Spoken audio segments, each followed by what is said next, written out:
Thanks for listening to Middle-Aged and Mediocre. I'm Cash. I'm Joel.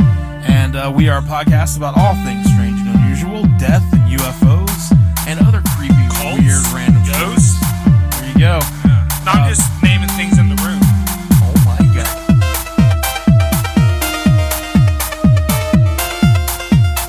There's a cult of ghosts.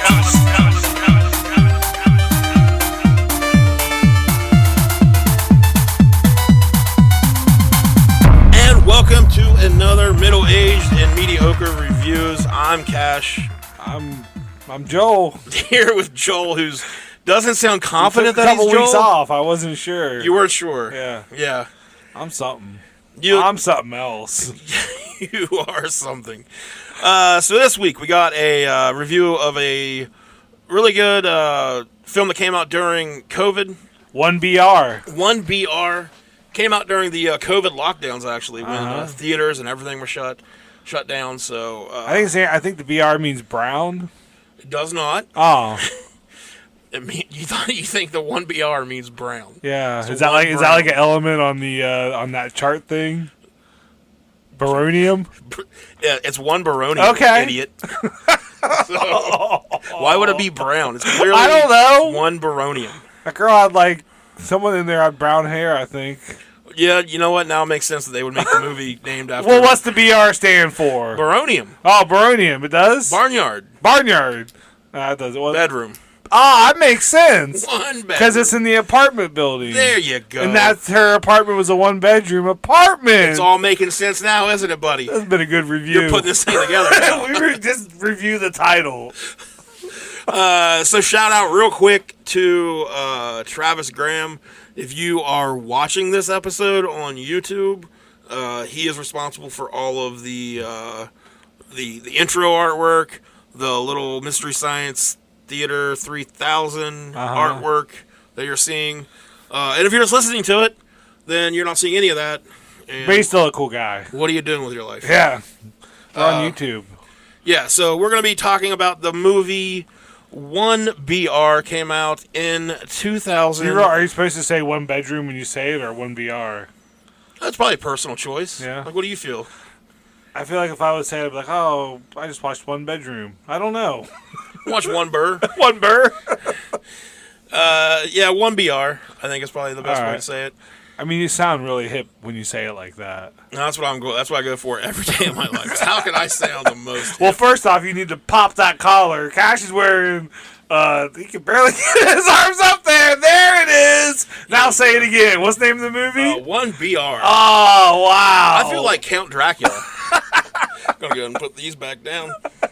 He really did pop his collar. Yeah. Okay, he's a method podcaster. Really did feel like Count Dracula right there with the big cape. 1, 2, sides. 3 peanut butter and jelly sandwiches. I'm trying to figure out what those are for now. Yeah. I saw no tactical advantage in having that happen. I mean, I was going to say maybe it protects their neck, but they don't need their neck Well, why protected. would they need their neck protected? Maybe they're projecting. They're trying to let us know how to survive against them. It's just not smart. It's not really. They should have a tank top on. We've been very dumb though. We haven't caught on at all. Man. So I guess now I owe an apology to all those douchebags that I call douchebags for wearing their collars popped up. They were protecting their necks from vampires. Yeah, I'm sorry, douchebags. Sorry, douchebags. That's totally. That's why some of them would wear two of them. I never saw that. Oh, you never saw the two polo shirts? I think I would have committed a crime. They were protecting their neck. Protect your neck. Looking back now, I would regret the crime. Oh yeah, at the time, definitely, it's crime worthy. Yeah, two. Why? I don't know. I've never worn two, but I've seen it.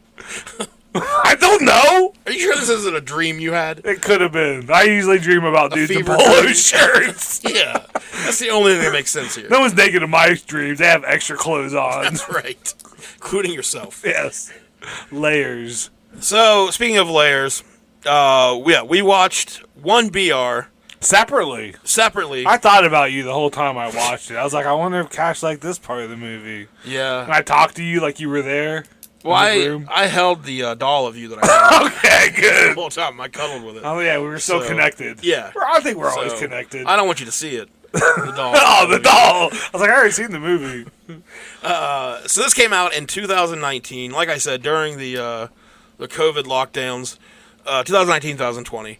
Originally, I saw this on Netflix. When it first came out.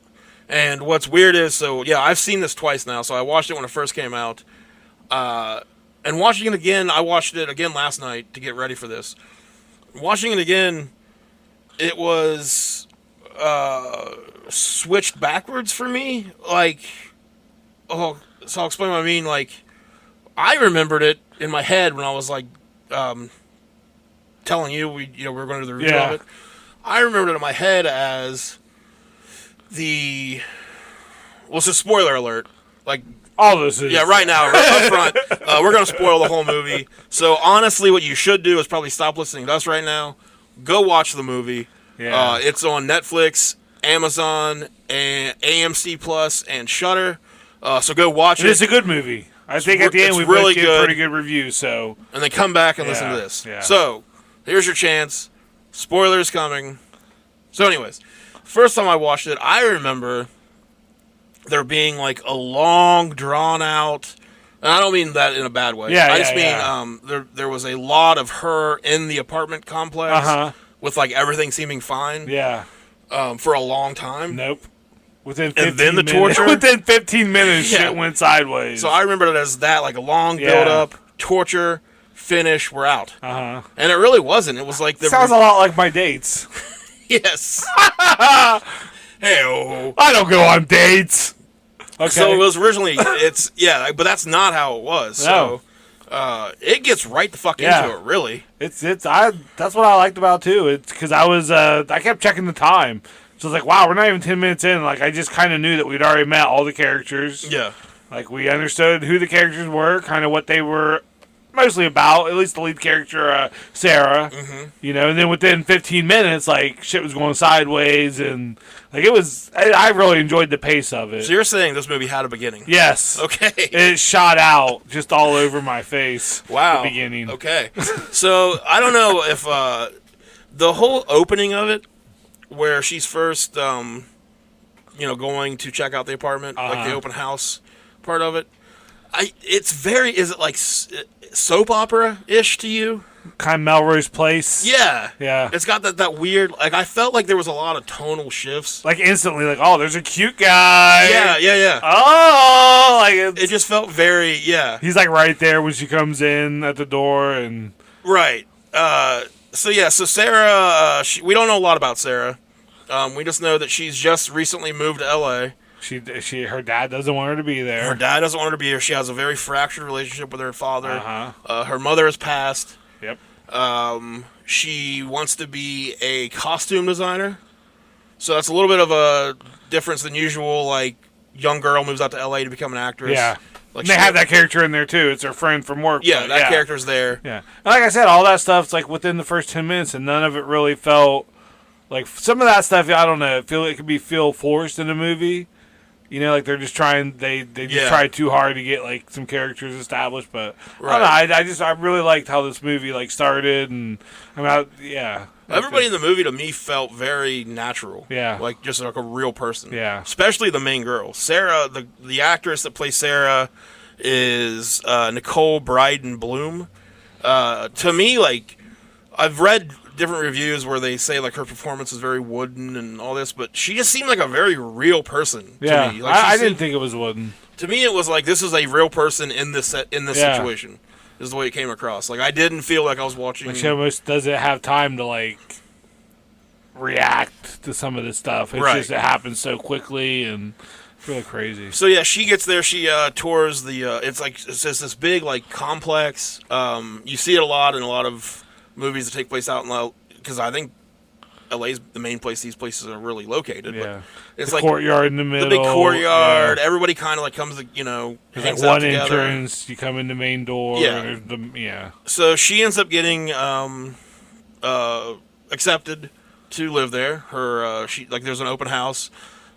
She gets accepted to live there. So she moves on the second floor in a 1-bedroom apartment. That's the name of the movie. And everything seems pretty rad, right? For like a day, yeah. Yeah, day or two. Everybody seems really nice. They have a party that night. There's one creepy guy. Yeah, Lester. He's got like a tinted out one. Patch, right? No, his glasses. Yeah, one of his lenses is blacked out, so you can't see his eye. And you kind of think right off the bat, oh, that's the creepy guy. Yeah. Like that's what this movie's going to be. Is he runs up to her, tries to make her take a book. Yeah. A book about community, and she's like, nope, don't want a book. She's kind of a bitch to him. I'm sorry, but she could have been like, all right, and just taking the book. So at first, this movie makes you think it is like it. You already think you know what's going to happen. You think it's going to be okay, young girl in a new apartment or in a new setting. She's going to get like stalked by a creepy guy. Yeah, and there's going to be like one, and nobody believes her. I thought it was maybe like a haunting type thing, like with she was hearing the plumbing at night. She starts hearing the noises and stuff. So yeah, you think that it's going to be something, whatever. Well, then, you mentioned the girl she works with. She becomes friends with this girl she works with. Yeah. And like Sarah's whole thing is she's kind of like, kind of meek, I guess. Like, just kind of lost. She can't speak up to her boss like her friend does. Yeah, she doesn't speak up for herself. She really doesn't believe in herself all that much. Yeah. She just kind of exists, I guess. It would be the best way. Girl, same. She lies about having a pet no pets allowed. To the landlord. She sneaks a cat in. Yeah, named Giles, which is the same. Giles is actually the real first name of the other lead actor, Brian. It's also the guy's Buffy's handler on Buffy the Vampire Slayer, isn't it? Giles? I don't know. I'm never pretty sure. Okay, I believe you. Spoiler on the cat. Doesn't go well. No. Well, I shouldn't have it. Don't lie about pets. So yeah, things seem like I didn't get kind of like with the whole like tone of the movie. That was one thing where I was like, that's kind of weird with the cat. Yeah. Because like they wrote a letter, it was like, you inconsiderate bitch, and like left her in her apartment because like someone's letting her know that they know about the cat. Right. So now she's looking at everybody like, who could it be? Yeah. Well, it's create that sense of paranoia. Yeah. So everything seems to be going all right. You kind of get like I said, like you thought it was maybe like a haunting. Yeah. I thought there was just going to be like, or maybe they Scooby Doo where it was a haunting that was actually just a person. Fucking Scooby Doo stuff. So she meets there's an older lady there who's like a classic actress named Miss Edie. Stanhope. Yes, Edie Stanhope. Edie's like is such a sad character. Yeah, she's always dizzy. She's always about dizzy. To fall. When she talks about herself, she talks about how like she didn't have like any actual talent.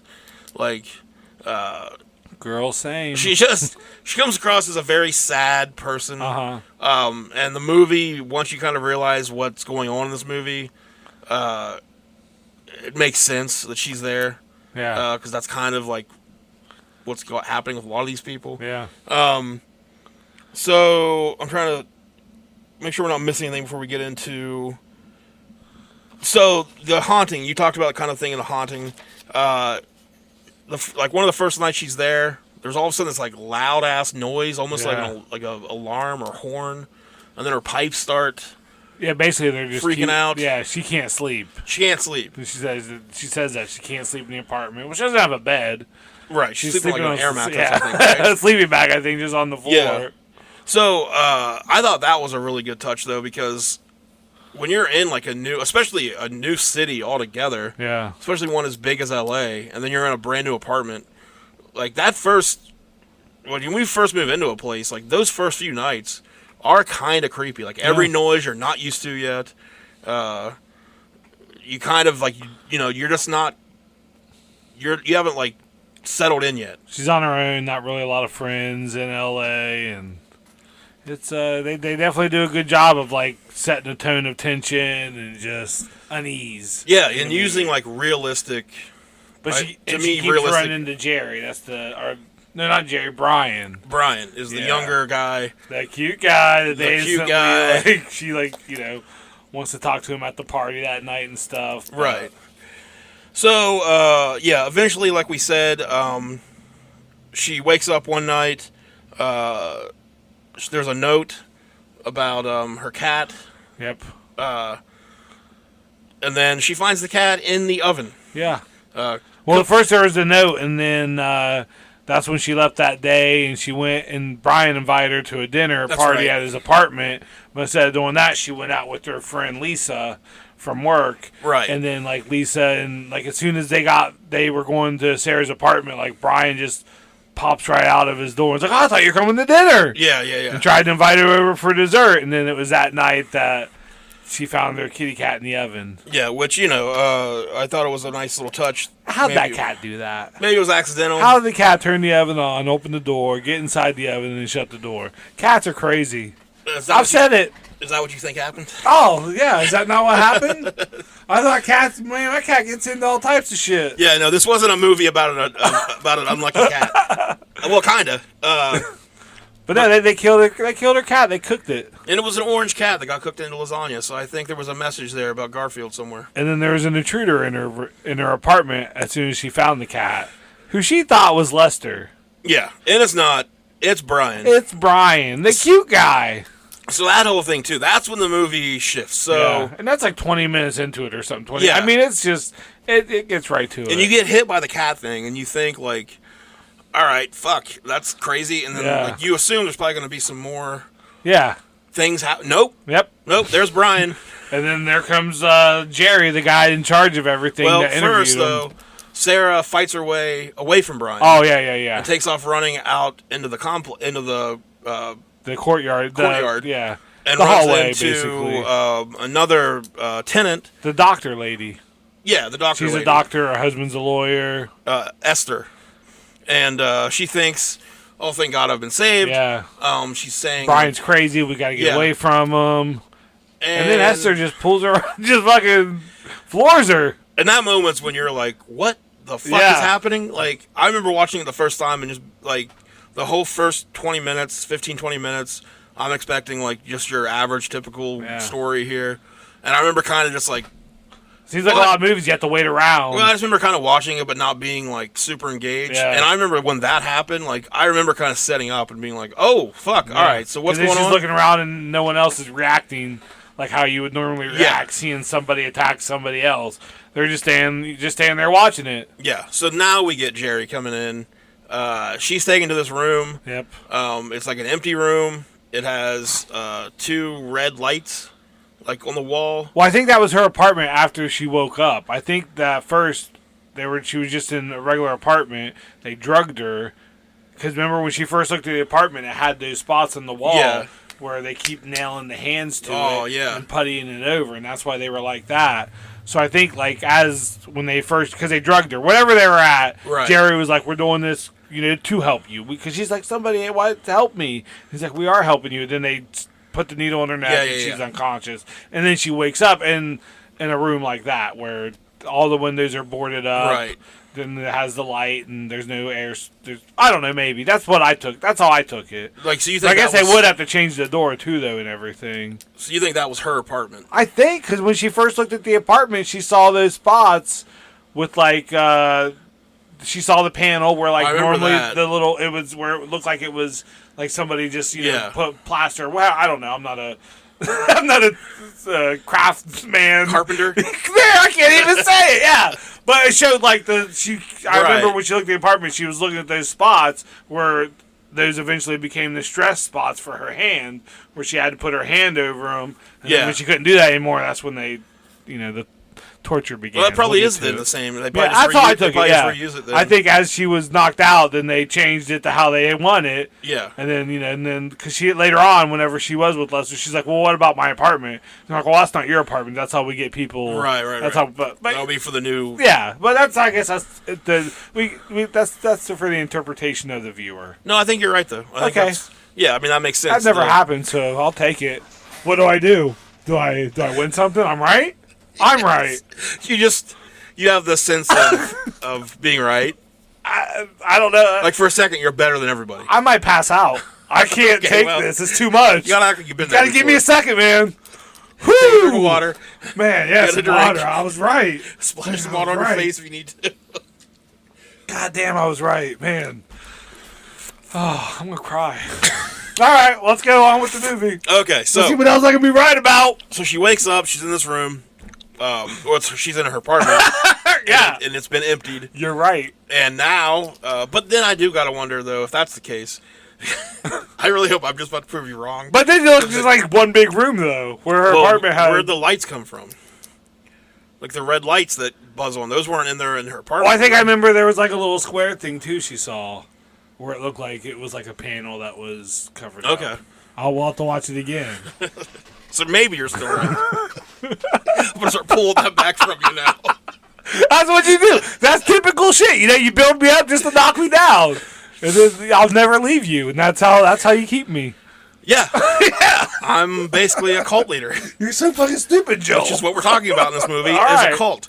An interesting Somebody help cult. me, please. So, she wakes up, and go ahead. What's happening now? She wakes up, and she's just in a room by herself, and then Brian comes in, and Jerry comes in, and they're like, stand up, and they tell her, don't try to run, and then Lester comes in, because they're like, here's what happens when you try to run. He takes his glasses off, and he's missing an eye. And there's something else. Missing an ear, I think. Yeah. His ear was all, he showed his ear where it looked like they splashed acid in or something. And they're like, Lester tried to escape multiple times, and now he loves it here. Yeah. And like the guy never speaks, other than I think when he first tried to give her the book. You never really hear him talk. And then she kind of knows, and they said, all right, well, you see where those spots are on the wall, put your hands there, back yourself up. That's a stress position. And whenever that light's on, you stay in that position. Yeah. When the light turns off, you can go down. And it does look like a very stressful position. Now, did you try it? I didn't. I thought about it, but I was like, man, that involves getting up and then, like, standing up. Right. And, like, continually stand. Do you want me to try right now, and I can do the rest of the podcast like that? Yeah, let's see. In a stress position? My microphone won't reach. I'll do it after. But, like, she sells it really well. She's a good actress because, like, it makes it feel like she is doing that forever, even though, she's just cut up quick, and then lights go off, and she falls down, and her arms are, like, convulsing and they give shaking. her, like, a milkshake of some sort. Yeah, they roll in a milkshake, and I like how even that, like, they had the cup chained down to the tray. Yeah. Like, she wasn't going to use any of that shit. Right. Yeah, and then, like, the lights would go back on, and she'd go back up, and they played music. They played some, like, happy... Yeah. Go Lucky, I guess you could say, like a really bad song. Yeah. Very loud. She had music. Yeah.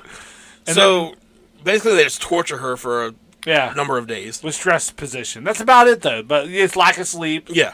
And, the stress position. So then, finally, they come in, or the light goes on, and she just won't. Yeah. She can't do it. She collapsed. She collapses. She's done. Like, she can't get back up to do it. So they come in and set down a toolbox, and you just know. You're like, what's in there? A sandwich? Did you bring me a peanut butter and jelly sandwich? Oh, if only. Are there potato chips in there? Because I'm hungry. There was none of that. Nope. There was a hammer and nails. I don't think you needed the toolbox. I think that was just to add more, like, to make her scared. Yeah, you definitely did. Because you could have just carried in a hammer and 2 nails. Yeah, but instead you bring in a whole metal toolbox. And you grab the hammer and nails, and they make her put her left hand palm back up on the wall, where the covered up, where you can tell where it's been continuously drywalled over, and you know what's about to happen, and they run that fucking nail through her hand. It looks like he found the spot where it wouldn't be going through a lot of like bone and muscle, but still that would hurt. Well, and he doesn't get it all in the first one. Yeah. So it's like just like kind of like into her hand. Yeah. And then he has to repeatedly drive it. 3 or 4 hits. It's hard to drive a nail through a hand. I don't know if you've done it. Not easy. It's not. He makes it look that's a pretty good depiction. Depiction's not a word. Depiction. I'm wrong. You did it to yourself. I know. I had to do nothing there. Story of my life. So then he makes her put her second hand on the wall. And this, and like the look she gave with that, like I loved this lead actress because like honestly, like she did the left hand and like it was painful and she almost like you could see like a look of acceptance, like all right, I did that, and she was ready to keep doing it, and then he like gave her a look and she was like, she like I think she says like no, just because she doesn't. Yeah, like the angle they use to show her face on this one is so good. Like, and she's amazing eyes. Yeah. Like with her acting, like her eyes are so good. So yeah, they drive the second nail through the hand, and now she's like fucking stuck in the stress position with her hands like nailed to the wall. Christ-like question mark? Like a reverse. Is that kind of? But when you got it, when you're out, it looks like you done got the stigmata. Well, you gotta go through the pain and the suffering, right? And that's a movie with an Arquette in it. That has like Patricia Arquette in it. Oh yeah. So then she finally. I say that like it means something. Like it has anything to do with it. You're like, oh yeah. It does have an Arquette in it. You're right.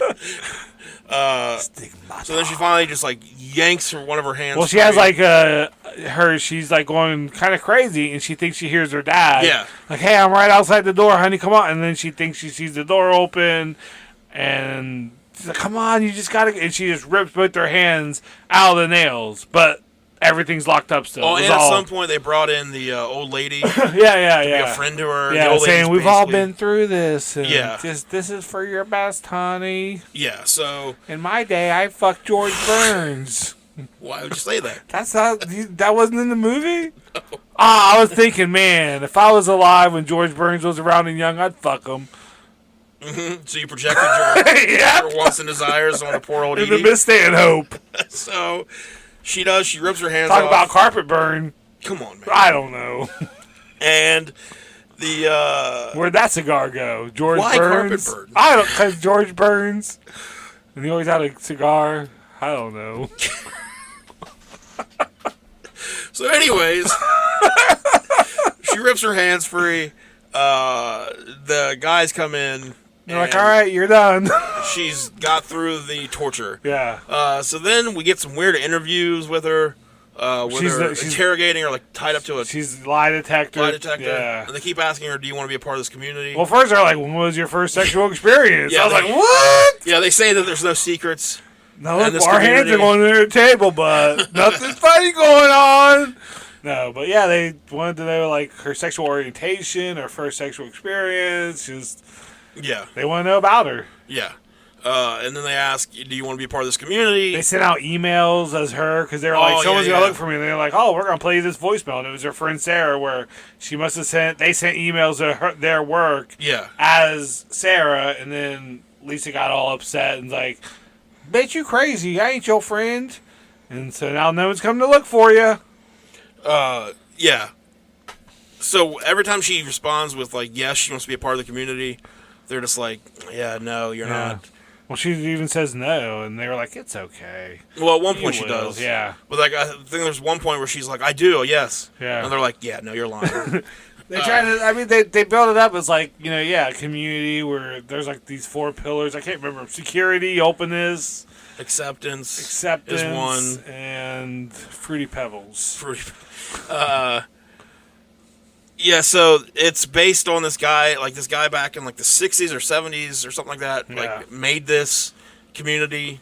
There's like he came up with the system, the belief system, and there's like old footage with him talking about it that they show her, like a TV interview. Yeah. But I mean, honestly, like when you're like, you know, you're hearing this and it's like, oh yeah, it's community, everybody's helping each other, and blah blah. That doesn't sound bad. No. Just don't nail my hands. I don't know why we needed it. Yeah. I mean, she seemed to like the apartment and everybody in there anyway. Yeah. From the party and everything. Everyone was so nice. You know, you do wonder what the necessity is that you have to break someone down to where they can only be a part of your community. You have to kill their cat.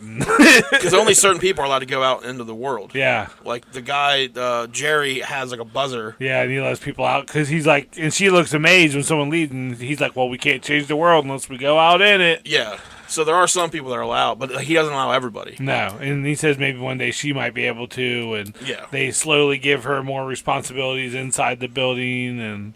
Yeah. So they start to put her to work. She starts to like kind of be like she's mashing taters. She's helping Edie by hand. Yeah. So things are going pretty well. She's starting to kind of fit in. She's starting to kind of accept what's happening. I think. I think she's kind of starting to. Well, she's kind of starting to buy in, but there's like moments where she'll see a knife. Yeah. And she was working with Janice, Jerry's wife, and and she'll kind of start to inch her hand towards Lester looked up and like shook his head no. So throughout the whole thing, she's kind of buying in, but there's still a part of her that if she can get out, she might. So you're never really sure where she's at mentally with that. But then, unfortunately, Edie gets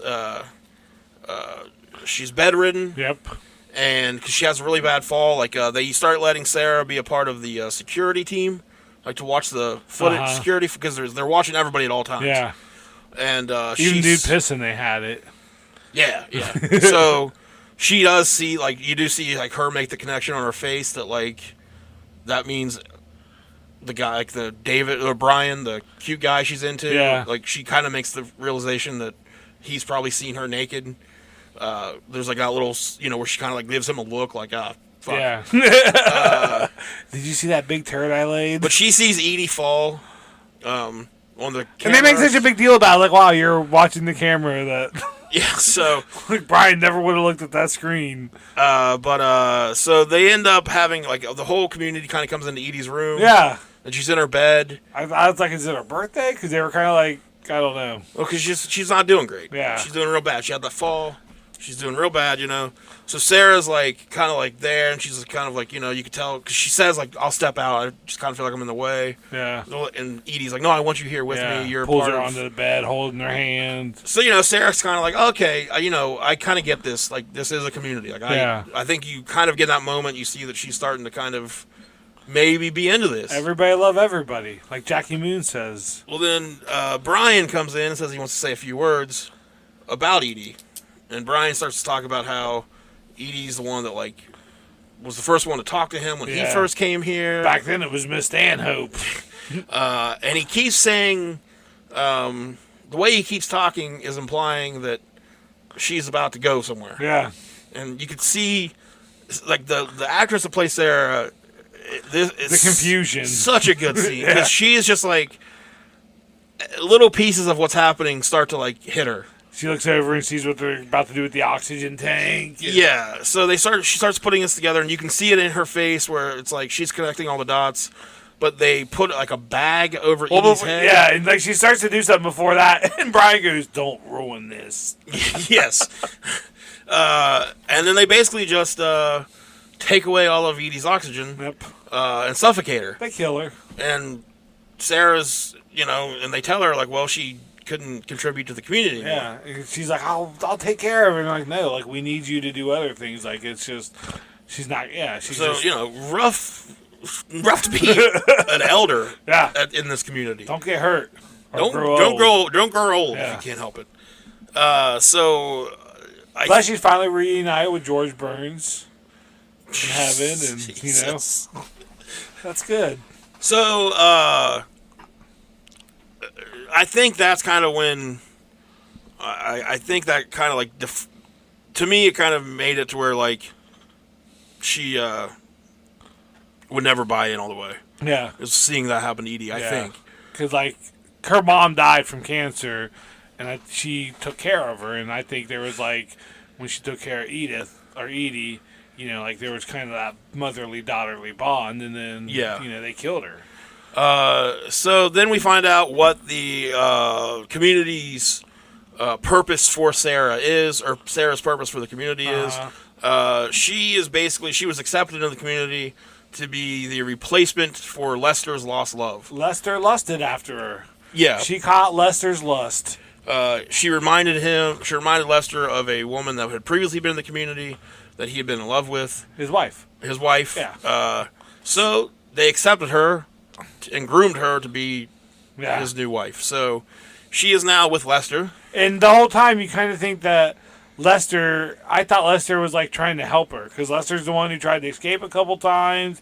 He like told her no when she went for the knife, because I had a feeling that like he knows she wasn't going to be able to. I took it as him knowing that she wasn't going to be able to get out with just a knife.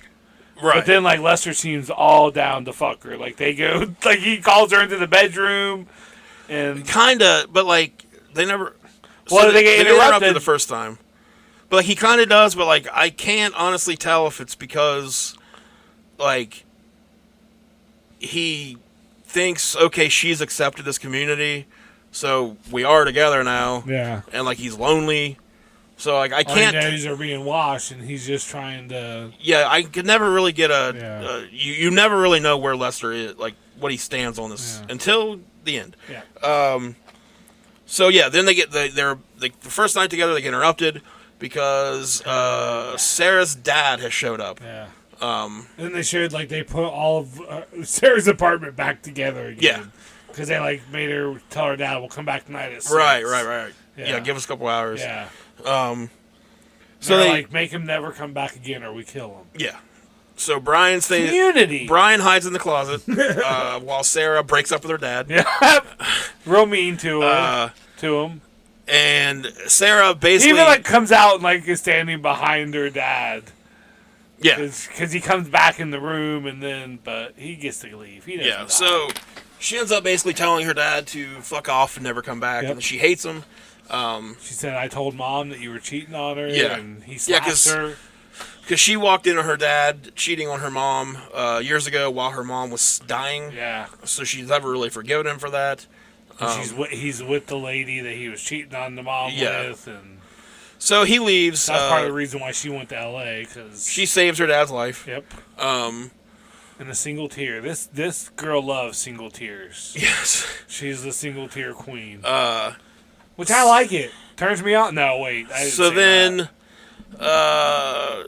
she's back with Lester. No, like they're just kind of doing the community thing. And then the friend, Lisa, she decides she wants to move into this apartment complex because there's an opening. Well, Sarah kind of suggested her. She was just one of many. Before she was like, they're like, well, would you like that if we brought your friend in? And she's like, uh-huh. Wait, really? Yeah, because it was like an application process again, and they were having like an open house, and Sarah saw her come to the open house, and she's like, Sarah called her, and she's like, that's my friend Lisa, like, and brought her in. Oh, I completely missed Sarah. Like how it said that, like how Brian kind of brought Brian and Lester kind of suggested to keep Sarah from the open house. Sarah suggested to keep Lisa, and they were like, yeah, and Jerry was like, well, would that make you happy to have your friend? And right. Yeah. But Lisa shows up at the open house on her own. Yeah. Yeah, no, I thought you were saying, like, Sarah reached out to her. No. Yeah, Lisa just showed up to the open house, and out of all the people, Sarah, of course, recognized her and was like, we'll bring her back. And I think that's Sarah kind of was like almost vengefully. Yeah. Because of the message. Like, she basically feels like Lisa just, like, gave up on her. Yeah. See, I thought part that and part also maybe if I can get Lisa here, maybe that's another. Yeah. That'll help me, There'll be two of us. Yeah. So Lisa comes in and Lisa gets the same treatment. Then instantly she's in the room. They do like a quick little her hearing the stuff. And she never sees Sarah. Sarah's always Sarah's watching everything from the cameras. Yeah. And she doesn't really see Sarah until she's in the room and she's being a little bit tough to break. Sarah tells Jerry and Brian that Lisa's not like her. Yeah. She's tough, which is kind of like gives more Sarah, like, that's her character. Like, she knows she's not tough. She knows she's not, strong like Lisa is. Meek. She's meek. Yeah. So, yeah, Lisa's not having this bullshit. Mediocre. She ends up biting Brian's ear. Yep. So Jerry suggests that Lisa needs a friend and someone to talk to her, so Sarah goes in. Like how Edie did with her. Yeah. Sarah went in to try to be her friend. And Lisa sees her, and she's like... It doesn't go well. Well, at first she's like, thank God, I think she's kind of like, it's you, we can get the fuck out of here. Yeah. And then Sarah's like, you should just go ahead and accept it. Yeah, like, it's not bad. It's pretty good. It's good here. And they're like, look at you. You're not good. You're scared right now. Like Lisa definitely tells her how it is. So, Jerry comes in. There's a little bit of a scuffle. Lisa he goes tries to the ground. Puts up, they have that, like, metal thing in her ear. Yeah, screwdriver in her ear. Okay. And he's going to fucking hammer it. I guess kill her brain. I don't know what the plan is there. Kill her? Kill the brain? I don't know. Like, I assume kill her, because I don't think you can run a screwdriver through somebody's head and... That's not a lobotomy? And just do... That's up through the through the eye. You're the doctor. Yeah. That's through the eye. Okay. So, Yeah, I don't know what his plan was there, if it was just to kill her or what, but he has tells Sarah hold her, hold this, and then gives her the screwdriver, like, well, now you have to do it. Yeah. And she's like, me? And then she stabs Jerry. Yeah, so you think, okay, here we go. This is a part that I kind of wish would have happened differently. Yeah. So Lisa takes off out the door Shot. with Sarah, and then Jerry recovers enough to blow Sarah or Lisa's brains out with a gun. I kind of wish they would have let that last a little bit more. Yeah, like the two of them trying to get out together. I kind of wish we would have had a little bit more of but that. also, there's also another shocking moment, though, that, like, she's like, come on, we'll go this way, and then boom, she's dead. Yeah. So then... There's just more shit for Sarah to have to overcome. Sarah does kill Jerry. Yep, stabs him lots. Stabs him a whole lot of times. Gets the frustration out. Good for you, girl. And then... grabs the gun. Yep.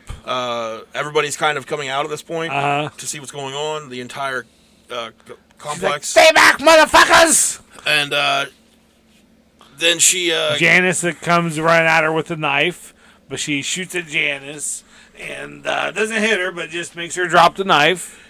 And she's like, why did you do this? He's like, well, Jerry, we can all leave now. Like, Jerry's dead. They're like, no, Jerry didn't start this. Like, the doctor started this, and we're continuing it. Like, like they still don't want to give up this community. Yeah, I really do like that twist because, like, most cults, if the leader goes away, the cult is done. Whatever. And so she kills who she thinks is the leader of this cult. But there is no real leader. The leader's already dead. She thinks she's the hero. She saved the day. Yeah. She beat the final boss. It's time everybody can escape. Yep. And then everyone's like, no, we kind of like it here. Yeah. Like, and you just killed our buddy Jerry. Yeah. Put the gun down. We'll talk about this. Yeah, so Brian says, like, hey, you're still one of us. Yeah. You haven't done anything yet that can't be forgiven. She points the gun at him. She's like, come on, you're not going to shoot me. So then she blows Brian away. Proved him wrong. Yeah. And she goes to make her escape. She'd taken the door buzzer off of Jerry as well. Yep. So she's almost out the door, and everybody kind of catches up to her. The doctor got him first. The lawyer's husband. Yeah. I can't remember his name, but yeah, he grabs her, has her out the door, and then Lester gets the gun. And she's like, just shoot me, Lester. Just fucking kill me, dude. Yeah. And he shoots the guy. Yeah, so he shoots the guy, and then he lets her escape. Shuts the door. She's trying to kind of like... The key fob thing got thrown outside. Yeah. So once they shut the door, they can't get out after her like that. But Lester's holding everybody off. And, the door's kind of cracked open enough for her to see. Lester kind of pulls the gun up under his chin. Yep. And the door shuts, and he blows his brains out. What do you think happened? I just said. Oh. Yeah. I thought he farted. And then she, you think, okay, she's made it out. She's good to go. Yep. She starts to walk down the street, and then all these alarms start going off all over the neighborhood. And it turns out there's lots of properties. Turns out everyone in this community right here is part of this larger cult. Yeah. So she runs. Is there a sequel in the works? That was a good ending. Yeah. Because they had a middle and an ending. So this movie definitely gets because at one point, while Sarah's with Brian watching the security cameras, she looks up and she notices there's a security camera looking at them. Yeah. And she says, who's watching us? And he goes, that's not for us to know. Yeah. So there is a bigger world there. Uh-huh. So I do wonder if they might explore that world. Yeah. Maybe 2-bedroom, 2BR. 2BR. Maybe a nice ranch style house. Well, you can kind of get it. You can kind of do something like that and have like a family move into, one of these places, like a house or whatever, and then starts to be watched, and then maybe like they end up running into Sarah, and it could be like John Wick, where she just kills everyone, starts killing people involved. So yeah, overall, I really like this movie. I liked it. Second time I watched it now, it stands up. It held up second time. It's only an hour and a half long, which I thought would be perfect, but honestly, watching it, I kind of wish it was maybe another 15 minutes longer, just to kind of draw, like you said, just a few things I think they could have drawn out a little more. Like just her in the room, like I feel like maybe that could have been, and just like how quickly she seemed to give into it, Yeah, I would have kind of liked to have seen more resistance. Yeah. But, I mean, that's a small complaint. Yeah. So I would say if, we're out of 1 out of 10 on this thing, like I said, I watched it twice now and held up just as much the second time as the first time. I don't have a whole lot to complain about this movie, so I'm going to give it an 8.5. Oh! So I really dug it. I thought it was great. Hacksaw Jim Duggan. You dug it. Hacksaw Jim dug it. Didn't dig him as much. No. Hacksaw Jim dug it, though. I'll follow you. I'm going to give it a 7.5 out of 10. Okay. I started with the 8, but just as I thought about it, just a few, minor things, so I dropped it down to 7.5. But and the 8.5. I really liked it. May come back to bite me because I don't leave myself a lot of room for really great films. Yeah. But this, I like this. This is enjoyable as hell. Sometimes it's not always about the technical things about the movie. Sometimes it's just how much I like it. Yeah. This was really good though. I thought there wasn't. I liked it. So yeah, 8.5 for me on IMDb.com. It has a 5.8 out of 10. That's out of 12,000 ratings. So yeah, not quite as well received. But like I said, a lot of the reviews on here complain about. They say that the acting is wooden, and I just really didn't get that. I thought this seemed like I didn't get with I didn't really like Jerry as much. Honestly, Jerry or Brian. I felt like both of those were kind of I don't know, woodens. But I mean, I really like Sarah though. Yeah, I thought the girl that played Sarah was great. I think all the females are really good in this movie, and I think the guy is just kind of Jerry a little bit behind, maybe. Yeah, Brian I think started out more as an interesting character, and then once it switches to he's just a little bitch boy. What's really happening? It kind of I don't like his character as much. I kind of would have liked it if maybe he had more of that Lester role. Yeah, and Lester was more defined. Yeah, yeah. Maybe I don't think we need both of those guys. Yeah. We could have just had one. Yeah, because I don't think they really fully explained Lester. Yeah, and his even not that you have to explain it, but just even in his actions and just what happens in the movie. It just was he gonna fuck her? Whenever he had the chance, I don't know, but he does save her at the end, and I kind of think maybe at that party he was trying to save her at the party because she was still coming and going at her leisure then, and he tried to give her that community. But I don't know why give her the book. Yeah, I was hoping there'd be a scene where maybe she ended up in his apartment and found the book and then opened it up and it said run and it had something in it. Yeah. That's what I felt like there needed to be a scene, something like that to really help establish Lester either way. Right. So they kind of left him flopping in the wind a little bit to me. And again, that's a real minor. I would definitely watch it again. I would recommend people to watch it.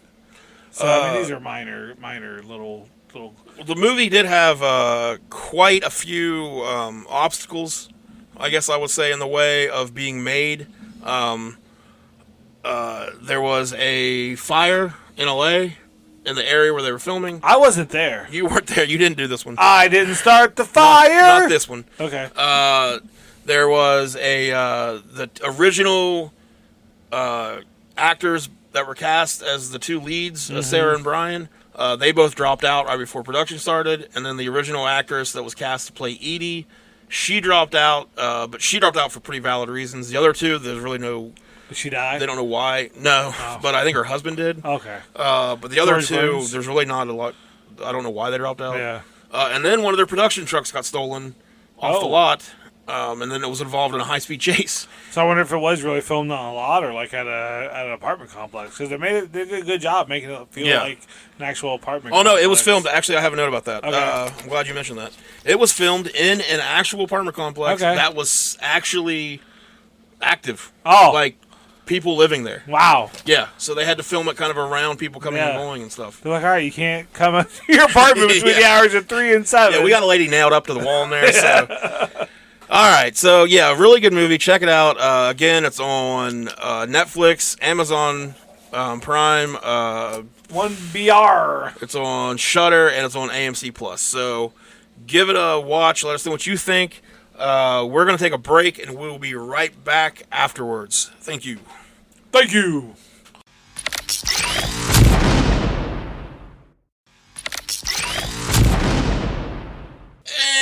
And we are back.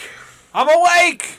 Joel's awake. I fell asleep during the break. Well, we've done our review stuff. We've done all the stuff for 1BR. Yeah. Now we're going to move on to the what some refer to as the bullshit section of the podcast. Banter. The banter, if you will.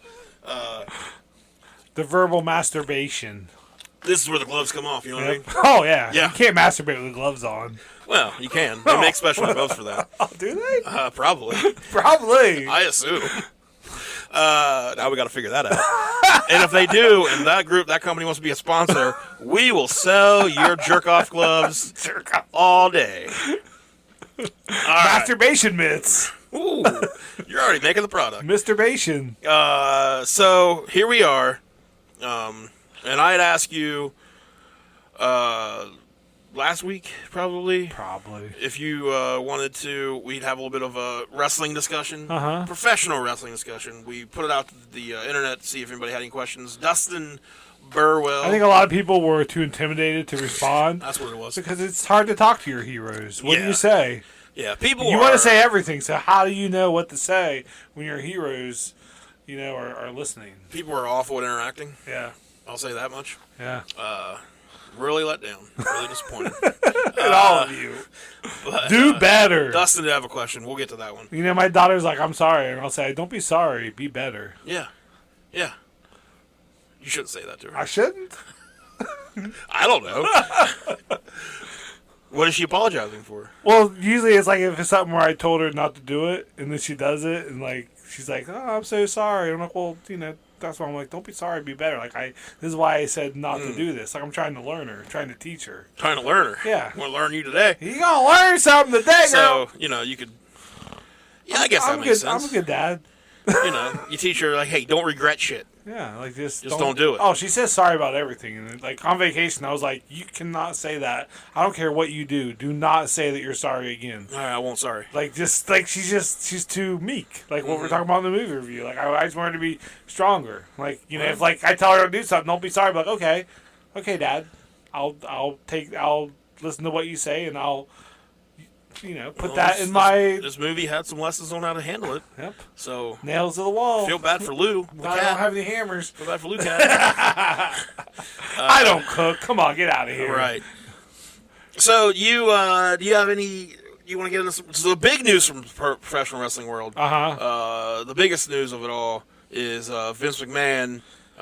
retires. Vince McMahon stepped aside because there's no way he's going to be at home and texting and calling Stephanie. A sex criminal, most likely.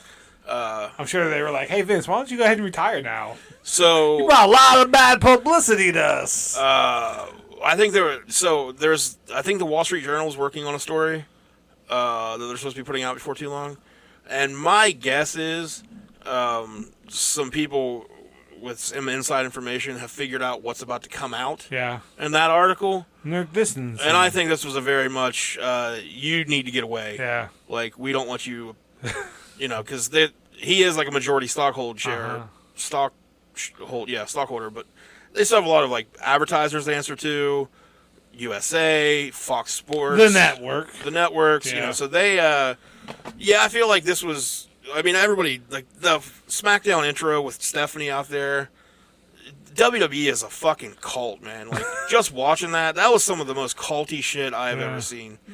Just the whole crowd chanting, "Thank you, Vince." Oh, my God. I'm like, that man, I think we're about to hear some terrible Hold things. off on that. Yeah, let's just pump the brakes on that for a second. People have been like, "Oh, thanks for making my childhood." And right now... Sure, he ran the company, but, the wrestlers are still the ones that have to do it in the ring. And I was never a fan of any Vince McMahon storyline. There's never been a Vince McMahon storyline. I was like, I got tuned in for this. He's clearly for years now, abused his power and, taken advantage of women. Yeah. And sexually, it's basically sexual assault, and he's paid him off for hush money. So... Hold the guy. Just, let's not Thank you, Vince! Yeah, let's not get into that. Then I see a bunch of, people on Twitter, wrestlers and stuff, thanking him. And I'm like, you guys are all going to probably want to walk that back a bit before too long. So maybe you ought to ease up.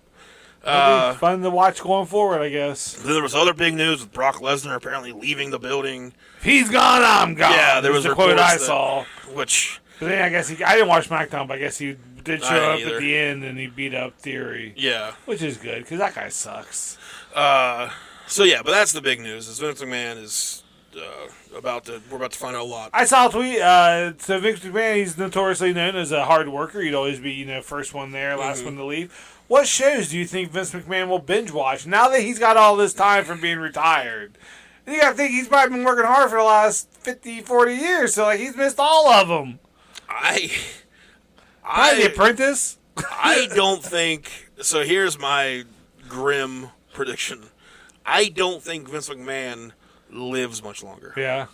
I think they're going to freeze him. Well, that could definitely be a possibility.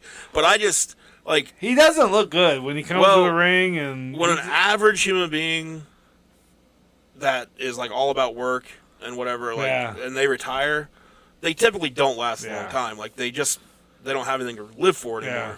I don't think Vince McMahon lives too many more years. Is that a threat? Are you threatening Vince McMahon? What would be the point? This could be a good angle on the show. We get Vince on the podcast? No, we go on their show. Oh. Hey, you're going after him to kill him. Yeah, I don't think they're going to write that story. Okay. Yeah. They blew him up once. Yeah, they did. That was you! They should have just done that again. Yeah. So, yeah, but I don't know. What shows would Vince watch? What movies? Because Vince, the running joke is always Vince is 20 years behind. He'll come up with an idea for a storyline that's based on something that happened in a movie that came out 20 years ago. Yeah. So it's 2022 now. So I guess he's going to be watching Road Trip. Seinfeld. What's some of I'm trying to think of the college frat boy comedies that came out in the early 2000s. American Pie, Road Trip. He would love American Pie. I feel like he's going to watch all of that stuff. God damn, pal, he's fucking a pie. That's good stuff. That's the worst Vince McMahon impersonation ever. But that's definitely what he would say. Yeah. That's hilarious. Yeah, so I feel like he's going to watch a lot of the new guy. Remember the new guy with Jake Walls? Yeah. Uh-huh. Yeah. I just hope that, maybe he just enjoys times with the grandkids. I don't think that's going to be a thing. Go to their sporting events and, try to make out with the female referees. Maybe him and Linda will rekindle what they've had. Linda deserves it. I don't know. Yeah. We've spent way too much time talking about Vince McMahon. Yeah. Well, I mean, it's kind of the biggest topic in wrestling right now. I guess. But do you have any wrestling? I did. So what I googled questions not to ask a professional wrestler. Okay. Because I thought that'd be fun to do. So instead, I got 8 things to avoid doing when you meet a wrestler. Okay. And this is off of Bleacher Report. Okay. So we'll see if you agree with them or disagree with them as a former professional wrestler. Yeah. I've met people. You have. You've talked to them. They've offered you gum, Laffy Taffy, or something like that. I don't know. Do not react to them like you would to their TV character. Yeah, that's probably good. But what about MJF? He's always fucking in character. Well, I mean, he's probably going to react to you like him. But that's, yeah, it's probably a good idea. Keep in mind, it's not 100% real. Yeah, because I suppose if most shows, if I was the heel, I would assume if the guy reacted to me like I'm that guy, we're gonna fight. After the show, he comes up and is like, "Hey, motherfucker! I can't believe you choked that guy with the cord and what you said about my town." Yeah, well, that's happened. Yeah, oh sure, plenty. So it's never. Yeah, I'd agree with that one. Because you wouldn't go up to Samuel L. Jackson and treat him like his character from Pulp Fiction, Right. Yeah, so I mean, do not approach a wrestler at the wrong time. If he's walking into the bathroom, leave him alone. This is how awful I am. I actually followed Greg Irons into the bathroom. Why? I don't know. Why? Because I don't belong in public around people. And I went in and I was like, "Hey, I'm friends with Figure Forecast." I was like, "Would you guys interview?" Oh no. He's like, "All right, cool." He's like, "Well, let's talk outside the bathroom." I'm like, "Yeah, that makes sense." It never occurred to me that I was following a man into the bathroom. What were you trying to make happen? I don't know. I could not have waited till he came back out of the bathroom. Yeah, but my little brain got excited. All other thoughts left. And all other. Wow, I wish you hadn't told him you knew us. Oh, I'm sorry. Greg Irons, I am sorry. Man, he still did the interview, and he was still really, really cool about it. I'm surprised. So, If a wrestler is walking in the bathroom, leave him alone. Yeah, don't. Wish I knew that. Don't do If he's that. mid-conversation with someone else, leave him alone. Yep. I remember I was talking to RVD, and he's telling me about his brain injuries. And I was like, hey, can we get a selfie real fast? He's like, yeah, fuck me and my brain injury. And I was like, oh, yeah. You really don't belong. I don't. in public. I shouldn't talk to anybody. Wow. Do not demand that they sign anything for you. That's a good one. I wouldn't ask for an autograph. I would turn an autograph down. So I was like, hey, I'll autograph something for you. I'm like, that's okay. Did you see that fucking video of the guy at the All-Star game? I heard about it. He like elbowed a kid or something. Yeah, he's like a 50-some-year-old man. Yeah. Who is like, looks like just the biggest loser. And he's like begging whoever the player is to sign something. And like he's surrounded by little kids. Yeah. And the one little kid kind of like moves his arm like kind of in front of the guy's ball. And the Yeah. dude like, kind of elbows the kid in the head and looks at him like, what the fuck are you doing? And then keeps... Such a fucking nerd. Did you like, see fuck that Taz's guy. interaction with, he talked about this, like, I think a month ago. He said, like, someone came up to him at the airport and had just a stack of shit for him to sign. And, like, he didn't even know who he was. He just, like, knew he was a wrestler. Yeah. Like, he called him a different wrestler's name or something like that. And Yeah, it's, autographs are so weird to me anyways. Like, I've never been one to want an autograph from anybody. Yeah. I always feel weird about even asking for pictures with people. Autographs are here, write this. Write your name for me. I don't know. I do not take pictures with them behind the scenes. Why would you be behind the scenes with wrestlers unless you were a wrestler? I heard that was a Mark thing. How's that? Is that like how does that look to you? Like you've been to some remix shows with some really big names. Yeah. AJ Styles, the Young Bucks. Like, would you ever go up to him and be like, "Hey, can I get a selfie, AJ?" So when I came up in wrestling, that shit was not cool. Yeah. Because the thing was, if you want to be a fucking Mark, buy a ticket. Yeah. Sit in the crowd. That was the thing. Today, it's really not like that. Like, I mean, there's still some of the old guys out there that want to cling to that with death grips. But, like, it just seems like everybody's friendly and it's, like, more of a community where it's just like, hey, like, comics. Like, I totally get having that picture to be like, look who I fucking met. Isn't that cool? But there's, like, to me, it still kind of depends on who's doing it.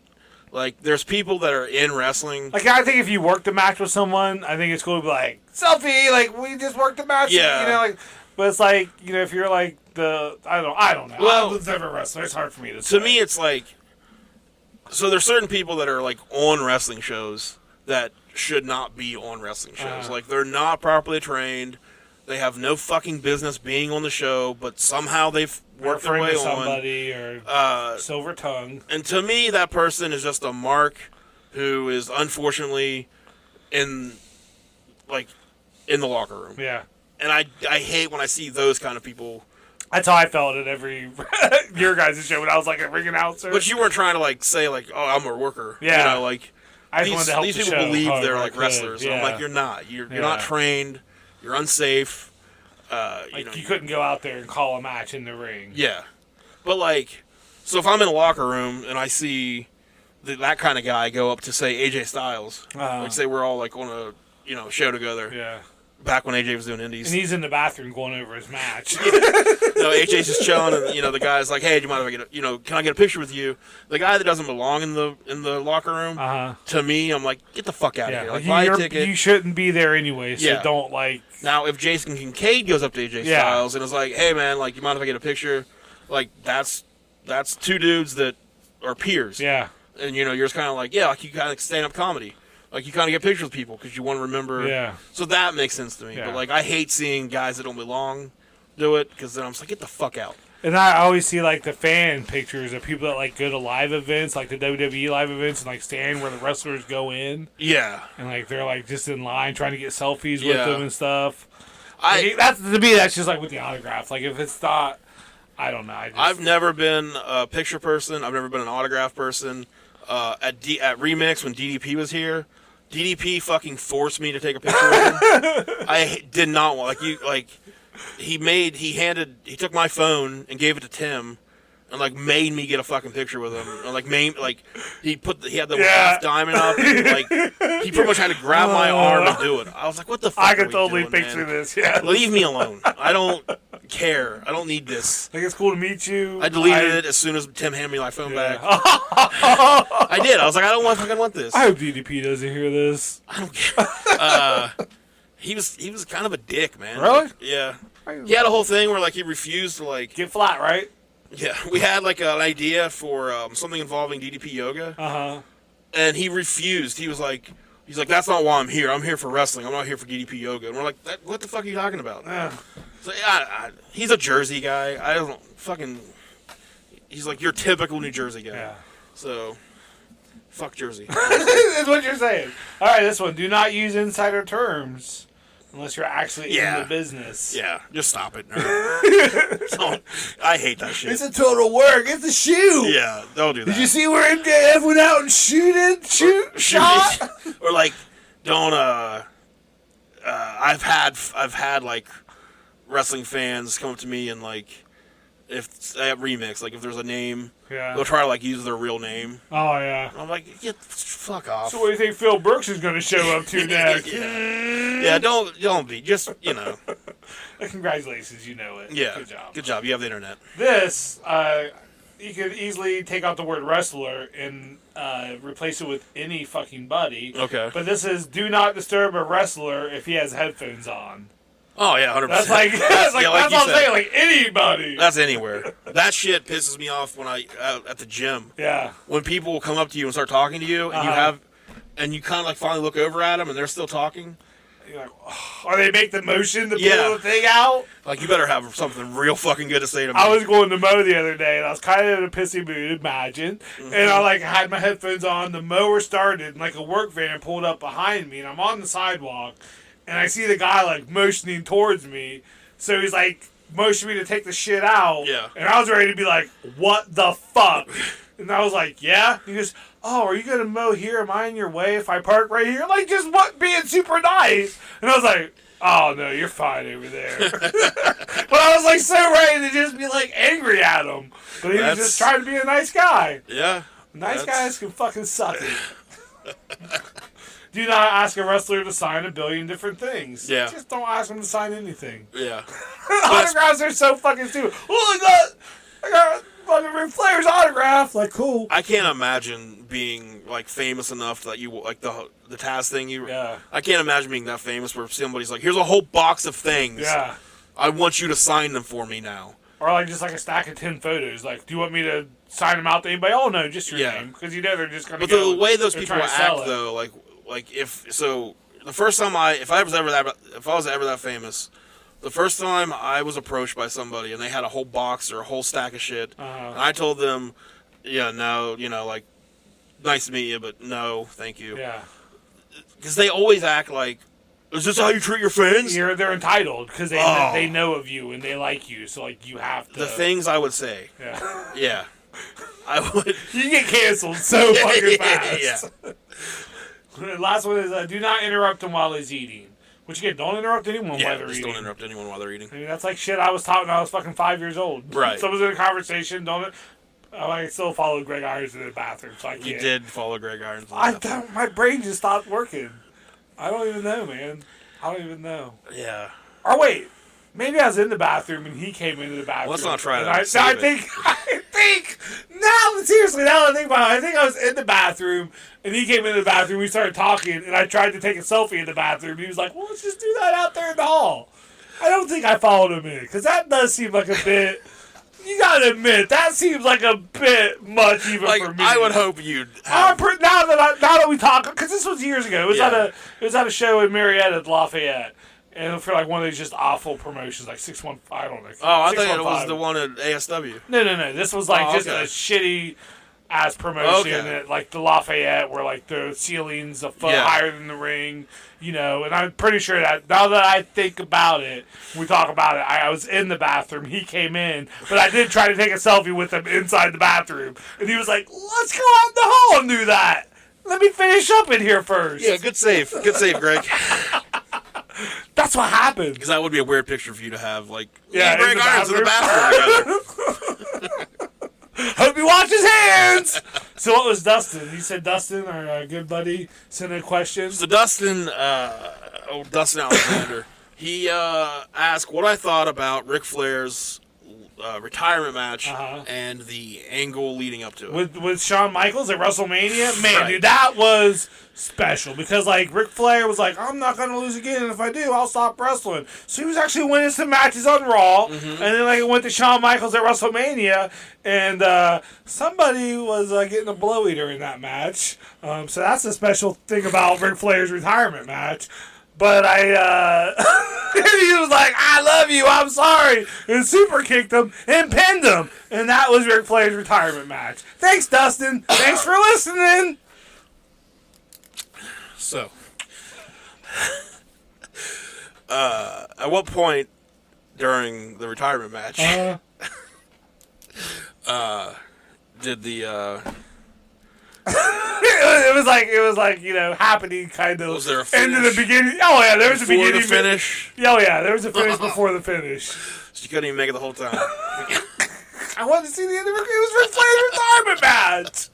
Well, now you have a second chance to see Ric Flair's retirement match all over again. It won't be the same. So Ric Flair is having his actual last match. What? Apparently. It's Ric Flair and Andrade against Jay Lethal and Jeff Jarrett. The weirdest tag team of all fucking time. They attacked him in a parking lot. Yeah, so Made him bleed. let me just say, I don't give a fuck about this match. I don't give. Not the littlest fuck. No. I'm not They sliver could be like, fuck. Ric Flair died in the match. I'm like, huh? Well, yeah. I mean, yeah. Probably. He shouldn't be doing it. Yeah. I didn't give a shit about... No one's like, man, if only well, there are people, which is what's sad. Yeah. If only Ric Flair could do one more match. Like, Ric Flair's had his matches. He's had some of the greatest matches in the history of wrestling. Mm-hmm. Leave the memories alone, as they say. Well, he had almost the same gimmick years ago for a match against Vader in WCW. Yeah. Where he was like the last minute replacement because who was it that got... Sting? No. Something happened. Anyways, Ric Flair ended up stepping in. Yeah. But they built it up. Like, they did the whole thing before the match where, like, they went to his house and he was, like, telling the kids goodbye. And they just built it up, like, how much... Young David Flair. Yeah, and they were like, like, Flair's entering such a dangerous situation, Yeah. and this could be his last match Flair ever. was the shit, man. So then, like, we had, finally the Shawn Michaels match, and that should have been it. That was it was the best way to finish a career. It was. It was over. Then he did, like, a whole bunch of shit in TNA. TNA. None of that is even watchable. No. And, like... This won't be watchable. So now I don't even like Andrea. Andrade? Whatever. I don't even like him enough to get his name right. I love him. He's such a worker. But I just don't give a... Like, the promos, the two promo things, they're the documentary stuff, yeah, sure, it's great. It's Ric Flair footage. Like, Yeah. It's great. It's fine. Whatever. But everybody's putting it over as this, like, amazing build-up. And it's so good. And I'm like, it's a fucking documentary-style bullshit. It's fine. The parking lot brawl was the worst-looking thing I've ever seen. Mm-hmm. Because clearly they have to take it easy with Ric Flair. Yeah. Because he's almost dead. He can't. So Jay Lethal's, like, movie punch to the stomach looked terrible. And then Ric Flair's like, oh, my surgery! Like, from where I was operated on 3 months ago! Yeah. And then, like, it takes 15 minutes for Jeff Jarrett to finally swerve, like, to turn. Yeah. But, like, it's because Flair, for some reason, is, like, whispering, like, fuck you. Like, he's, like, just hates Jeff Jarrett. And then he's, like, as Jarrett and Jay Lethal are beating him down, he's, like, keeps saying, it's hard way.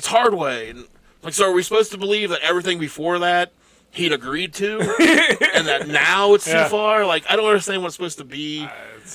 I don't give a shit about it. Even a couple months ago, they released the footage of Flair and Lethal training together. Yeah. And, like, that and it was hard pitiful. to watch. Yeah. It was pathetic. I mean, I guess with the crowd there, it might be a little better, and there's just going to be so much bullshit involved. Because Karen Jarrett's going to be there. Charlotte's going to be there. They just can't, like, advertise her because she's, WWE. But Charlotte's going to be there. I'm sure she's going to run out, fucking do something with Karen, and whatever the fuck, Flair pins fucking Jarrett. And let me say something that's going to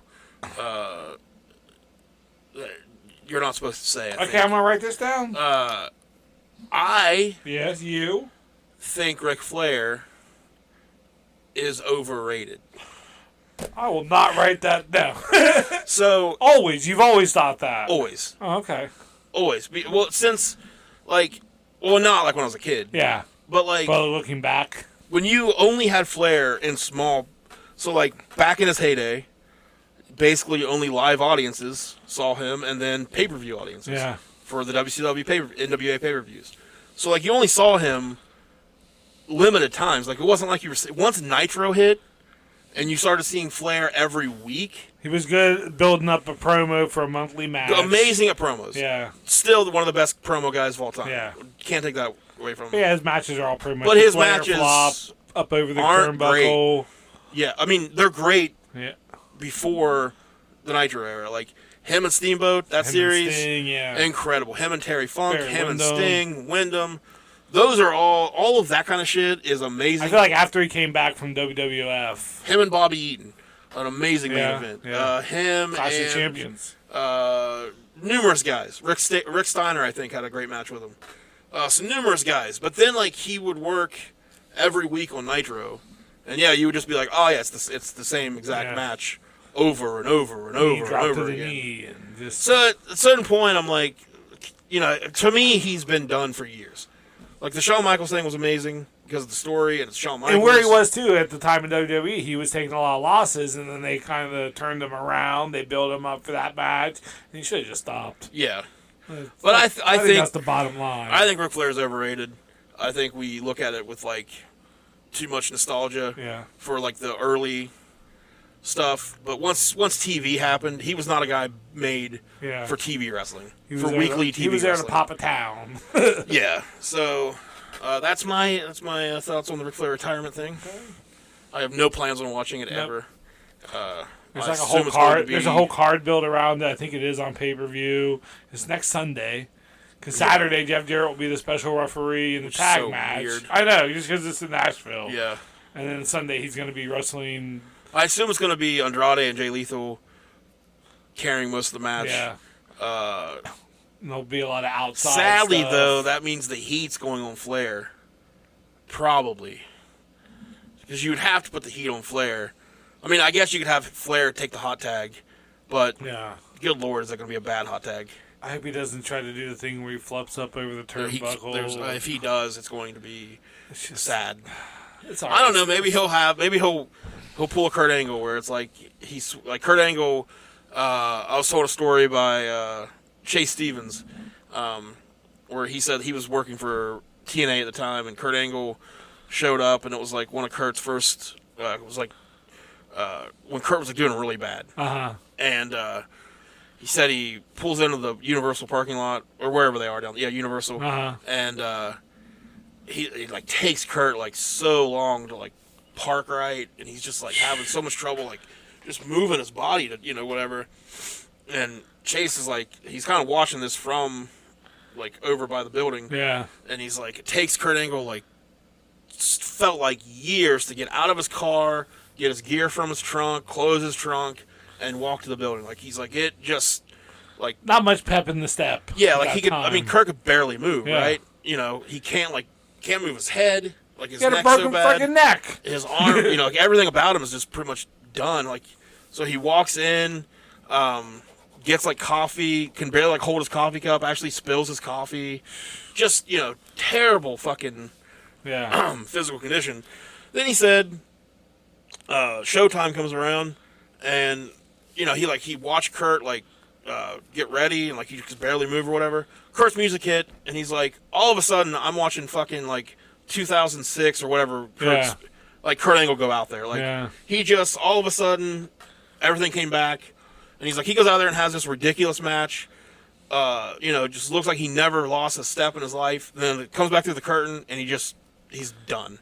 Randy the Ram. He's a wrestler. Yeah. So, I don't know. Flair may have like that one last bit of go in him, but I don't know. I don't think he's going to be a terrible match. Because even at that, Kurt Angle was like under 40 at that point in TNA. Yeah. And there was a lot of drugs and pills and shit like that too, along with the broken body from all the years in WWE. But Ric Flair he doesn't. Yeah. All right, you got anything else? Yeah, I went to a comedy show last night. Oh, yeah. Your boy has a show coming up. I haven't done a show since December, but I accepted a booking for August 12th in Fairmont, West Virginia at a coffee bar type place. I don't really have any more information right now. I'm not making it up. Okay, I can show you. I can show you the messages. It has to be true if you said you're not making it up. I'm not making it up. So it has to be true. Don't say that I am. I would. So last night, I've been watching our buddy Andy Frampton, Carlin Haggerty, been posting about a show they had last night in Murray City, Ohio, up by Nelsonville at the Eagles. So I didn't tell them I was coming, and I got off work and I drove up to watch the show because I just wanted to be around comedy again, just to see like what it would spark in me, just to see, and the crowd I hated. All right, I didn't hate them, but I was part of the crowd. But I was almost like, this is why I stopped. It was a fun show. All those guys are great. Carlin, Andy, Andy, Rob, Angie Davis, met her. She was super funny. But the real story is on the way back. I stopped at Sixpence because I wanted to sing. Okay. And so I get the Sixpence, and they're pretty packed, and I ordered a shot of Captain and a Captain and Coke. So that way I could do the shot real good, and our friend Amy was the bartender. She hooked it up pretty well. All right. So I got me a nice fat shot, and I'm drinking on my mixed drink. And I just find a table by myself, and I just go sit and be, the sad, alone bastard at the bar on Friday night. Because I did this a couple weeks ago, and I really had a good time. Even though I was by myself, I still got to sing some songs. And, I just, me, I just got to sing. Yeah. I enjoy it. So, but there's a weird vibe in the air at the bar. And there was, this guy in a Grateful Dead shirt, which, those guys are just up to no good. Normally, they're the peaceful fuckers, the potheads. Well, I couldn't tell if he was fucking with people or not, but, there's two different guys. If they kind of got in the same area, he'd be like, what the fuck? I didn't say shit to you. What the fuck? And I was like, are they... Because dudes that are friends with each other act like that, too, sometimes, But then it turned out it was not like that. Okay. Because, three songs in, one of the... there was, a big confrontation, and fuck you, follow me outside, and all these people get in between them. And there's one guy, he comes around the bottom of Sixpence. You know how Sixpence is. It has, that little, kind of a little upper level, but it's 2 feet up. Yeah. So he comes around and lands a left punch on that guy. That was pretty good. Didn't drop the guy. Give him credit. So just a straight up fight breaks out in Sixpence. And I'm just it's right by where I'm sitting. So I just get up and take a couple steps back because, A, I'm not getting involved. Yeah. Because I'm not drunk enough and I don't know any of these people. Yeah. So, as long as it doesn't come to me, I'm going to be cool with it. So, it's just all this shit. And then girls start getting involved.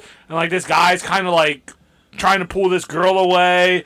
I almost stepped into that point, but another big guy did, and they all just went outside, except for the guy that got punched. Okay. He stayed inside because his girlfriend was holding him back. So I guess while it was outside, it was even more brawling and fighting. I stayed inside too because again, I'm not following that shit out. Every now and then, one of the girls would come in and be like, "You motherfucker, you started this. You need to get out there." And Amy and others were like, "Okay, you go back outside." And then it would be kind of calm inside, and this girl would come in and picked up a stool and was going to throw it at Amy. And that's what I did. I walked over and I grabbed the stool. I was like, whoa! I was like, and she dropped it, and I got it. And then I just went to the other side of the bar. And then, a guy came in, and he followed him out, and he got bit in the hand by one of the guys. And he's, showing me, he's totally fucking drunk. And I was like, that's disgusting. You need to go to the hospital. Yeah. That's the dirtiest thing that can happen to you. Yes. To get bit by somebody. He's like, I just blacked out. I train MMA. And I was like, of course you do, buddy. He's like, I wasn't trying to hurt him. I was holding back on him, and I held my hand out like that to keep him away, and he bit me. He just kept going up, he bit me in the hand. So then I see sirens outside. So I go outside, and there's 8 fucking cop cars.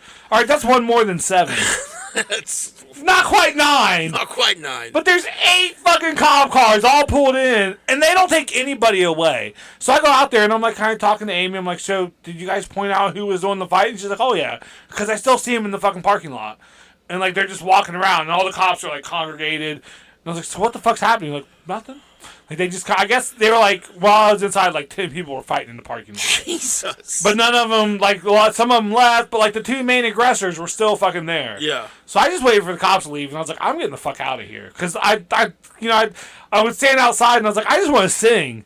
I said, this is what Kevin Bacon must have felt like in Footloose. All right? Like, I understand it now. So did you get to sing it all? No! No, never got to sing. Like, the karaoke guy was playing, like, Bad Boys. And he was like, when the fight was going on, he started playing the Barney song, I Love You. So that was pretty fucking funny. It was a dickhead move, but it was also, like, super, because, like, this shit doesn't fucking matter. Whenever you guys are arguing, and I was just looking at people around me, I was like, this is why you should smoke weed. Yeah. Like, no one high on weed's gonna get in a fight. Like, it's because they're fucking drunk assholes who can't handle their assholes. Can't handle their assholes. They can't handle their alcohol or their assholes. And they just, it's just posturing. It's just, fuck you. And then the dude punched him, and it was a weak left hand, went way too wide. I would have stepped inside it and just come up with a real quick little fucking uppercut to the jaw. But I stayed out of it. Luckily for all of the people there. Yeah. Well, because they're super drunk, and, like, I wasn't drunk. And I feel like when you're super drunk in a fight, like, you have a little bit of advantage, because you're just fucking... Shit doesn't hurt as bad. Right. You're just like, raw! Like, the dude took his shirt off. Yeah. He was kind of a chubbier dude, like a short, stocky guy, and he took his shirt off after he punched the dude. And it was a bad scene, man. It was a really, like, bummer of a scene. So the cops all finally leave, and you know how close Sixpence is to my house. Like, you pull out, and the very next left is, like, the road you go down to go to my house. So I'm like, all right, hopefully there's no cops around. Like, I had my shot. I didn't even finish my drink, but I was feeling a little bit of a buzz. I smoked a blunt on the way home from the comedy show. Mm-hmm. I had, like, a blunt and a joint in my car with me. And I pulled down Reed Street, and there's a cop pulling out. And I was like, I just stopped because I saw those two guys out in the parking lot when I left, and they were like, he's in there by themselves. We need to go in there right fucking now. And they're like, fuck that. Tell them to come to our house. And I was like, I am leaving. So they were still trying to figure out a way. To go back in there and fucking fuck shit up in Sixpence. So I see the cop, and first off, he has, like, a lady in the passenger seat with him who looks like he's on patrol with his girlfriend or wife. I don't know. I don't think that's protocol. So, like, I see him, and I'm like, hey, man, were you just at Sixpence? He's like, yeah. And I was like, well, I was too. And I was like, I had one shot, but I just live right there. Like, I just total word vomited. I know. Why even say that? What is wrong with you? I don't know. So much. So I was like, shit, can you smell the weed that I smoked a couple hours ago in the car, But then I was like, hey, you just left Sixpence? He's like, yeah. And I was like, well, the two aggressors are in the parking lot talking about going back in. And he kind of gave me like a Jim face from The Office. And he's like, like that. And he's like, well, I guess I can't really do anything unless they call. And I was like, seriously? I'm like, all right, I'm going home. But, like, I'm thinking, like I just told you that was the call. Like, I'm telling you, they're outside the parking lot talking about going inside, finding that guy and fighting him again. And the cop was basically like, not my problem. Well, that is the law enforcement specialty. It's like, why even call the fucking cops? There's no point. Like, that they seemed upset they couldn't beat anybody up. I just couldn't believe that he had a girl in the front seat of his car. Like, he's total in uniform, police, cop car. He's not like an undercover car, and like he had his date with him. So they must have just drove around my neighborhood to just to circle back around and go out by Sixpence, I guess. So you were on your street? Yeah, I was pulling in, and I stopped because he was getting ready to pull out. Okay. So our windows were facing each other. So I stopped, and he actually reversed to talk to me. And then that split second, I was like, this could be one of the biggest... So he came back to talk to you? Yeah, he reversed because he saw that I stopped. Because instead of, like, driving all the way down the street, I just pulled in and I stopped. Oh. Like, as if to say, hey, officer, I'd like to have a word with you. Oh, so why would you do that? I know. I'm so fucking stupid. I've had 2 shots. I had weed in my car. Yeah. You're right there. That's what I said. I was like, I just left the bar. I was like, I was just there to sing. Well, I had a shot, but I just live right there. Why are you the way you I know. are? I shouldn't even, like, insert myself in things. But I felt bad for Amy. Because I didn't want those ass... And I like Amy, but I wasn't about to fight those dudes just to keep going inside Sixpence, Would you? I'm just going to fight like a random drunk guy because they're wanting to fight somebody, but I also didn't want... Well, I mean, I probably would have hung out in the bar. Yeah. And made sure they didn't come back in and, like, do anything to Amy. Yeah. I'm not going to go help the cop. I'll tell you that right now. I just saw the cop and I was like, I'll just tell him. And he was just like, meh. Yeah, I would have just hung out in the bar to make sure, like, I was done with that fucking bar, man. It was like 12:30. I was like, this is just fucking stupid. I don't want to sing anymore. Or I might. And there was a guy bartender there too that was bigger than Yeah. me. So I mean, it's not like she was. I mean, I might tell them like, "Hey, dumb fucks, just go home." Yeah. See, I didn't want to talk to the drunk people at all because they just looked like they were ready to swing on anybody. Well, but yeah, that was my exciting night. I've been looking for a fight. I guess I thought I was too, but like I said, the guy with the milk fan that pulled up to me and made me take my earplugs out. You know, I just want to be mean to somebody. Yeah. But like that's not a threat to me. Like I want to be like if they would have come up to me and like if I was hit, I would definitely defend myself. But like I was like just trying to like keep myself back and just like I definitely wouldn't have got involved. Yeah. Because I don't know anybody, and so many dudes would get involved. And they were like, "It's not mine." It was just yelling. But I think I would have left myself in the situation. In case they could involve me. Yeah. Is like. Yeah. I think I would have like. You would have easily been involved. I would have hung back just to be like, just let's see if they make this my business. Yeah. Yeah. I guess I just didn't want it to. I was just done with the night. Yeah. Like I said, it was 12:30 at night, and I was just, but yeah, just. I'm with you on the just going home part, but I cannot abide by you stopping to tell the cop that you've had a shot and you're just trying to. I want to go home. Just go home. Like, why don't you hop out of the car here? I'm like, oh no, I'm just going home. If you would have once again got arrested because you were honest with the cop, we may have had to end this podcast. Hey, because I might fair. not be able to know you. That's fair. That's fair. I'm glad you got home. Yeah. I'm sorry you didn't get to sing. I saw a guy get punched. You saw a guy get punched. Yeah, and everybody seemed all right. I haven't talked to Amy anymore. I'll probably never go back to Sixpence. Do you remember the first time you ever saw like one person punch another person? Like outside of outside of like TV and the internet, that might have been the first time. Really? That's what I was thinking last night. Like that might be the first time. Like outside, like I've been to like Tough Man contests, shit like that. I'm not talking like athletic. Like inside a bar at a fight. Like I think that might have been like. Really? I'm sure I might have seen one like in school or something. Well, see, but even the fights in school, like it never seemed like they would get to the point of fights. Oh, okay. So now see. The very first time I ever, like, and yeah, I had seen, like, me and my cousins fight each other, so there was, like, those kind of, but, like, the very first time I ever saw two people trying to physically hurt each other, I guess would be, like, in a fight, was in junior high, and I turned the corner in the hallway, and there was a bunch of people surrounding these two dudes. One's name was Ben. I cannot remember the other kid's name now. But they both had a hold of each other's shirts. And they were both just punching each other in the face as hard as they possibly could. And the other kid, not named Ben, was, pouring blood from his face. Jesus. Was just like a Great Muta mask of blood. Junior high. Junior high. That's the first time. I remember. I've lived a sheltered life. I remember seeing that and just being like, oh, that's like fucking nature. Like, that's like just... The two deers butting heads. Yeah, just raw, like, animalistic shit. Yeah. And I was like, oh, yeah, that's stupid. Like, fights are real. Like, yeah. And then, so that's why, like, it's always so funny to me, like, because I don't think people get hit, like, I don't think people get punched anymore. Yeah. Like, I got punched in the face in junior high. Like, I know what it feels like. I feel like if more people got punched, they wouldn't be saying some of the shit they It's said. not fun getting punched in the face. It didn't look fun. The guy tried to play it off, but his face was red. I mean, and like all through wrestling, like I have punched multiple human beings in the face, like some for real because they were trying to legit fight me. Yeah. So like I have been in multiple fights. It is not a fun thing. Like it is a. I watch a lot of fight videos on Facebook, but. So yeah, when you see that shit, it is like you're seeing a whole different side of human nature. Yeah. It's kind of fascinating. And like the dudes that were friends with the guy that was the puncher were like. Trying to get at the guy. Mm-hmm. And then that guy had friends with him that were trying to keep everyone separated. And that's when everyone went outside. And it was just like, Jesus fucking I'm usually Christ. the guy that tries to keep people separated. Yeah. Like, if there's two people that are starting to fight, that's cool. And, like, you know, sucks for those guys who's going to wake up all fucked up. Yeah. And they're just fighting over nothing, probably. Yeah. But, like, when other people try to get involved, I'm usually the one that's, like, trying to hold people back. Keep it one-on-one. Just let those two guys do this shit. And that's why some people yelling, just go outside and let them fight. Yeah.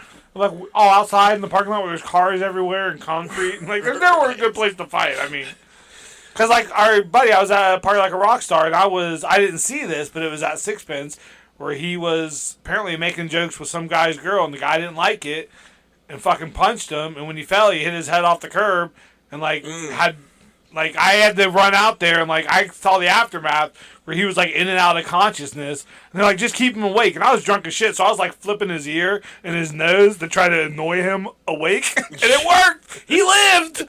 But, like, that was my medical...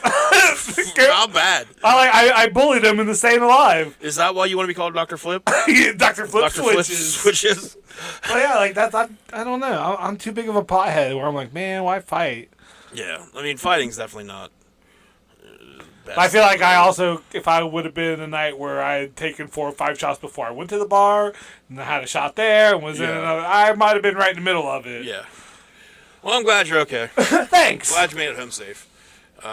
Even though I talked to the cop. It's like a fucking idiot. Stop doing that. As soon as I started, I was like, what are you doing? Yeah. Like, I heard your voice in my head. Like, you dumb fuck. Like, it's already bad enough that you're basically narking. Yeah. Like, I kind of get that you're doing it because, you know, like... Yeah, Old Sixpence feels like my home. I mean, Yeah, so... it's always been my bar. I'm not a big fan of helping the cops in any way whatsoever, but he was right there, so it's not like I went and called the cops. Right. But he was right there. I was like, did you just leave Sixpence? He's like, yep. And then he gave me the gym look. He's but like, to needlessly tell... I should have been like, I was just there to sing. But I was like, I had a shot, but I didn't go right there. Earlier today I jerked off. I don't know if you know that, but... All that weed smell? That's probably just these That's in my car. I stole $20 when I was 15 once. What else do you need to know, officer? I can tell you everything right now. I've listened to Fuck the Police multiple times. I've seen the lyrics. I know them all. All right. Well, I think on that note, we need to get out of here. Bye. Don't tell the cops that you're drunk. But tell them about the You've show. been drinking. Tell them about the show, though. August 12th. Is that right? Yes. In Fairmont. In Fairmont. I may tell the cops about our podcast. Oh, yes. Tell the cops. That's the thing we should start telling cops about. Start calling 911. No, I'm joking. Or do it. I don't care. All right. Bye. Bye.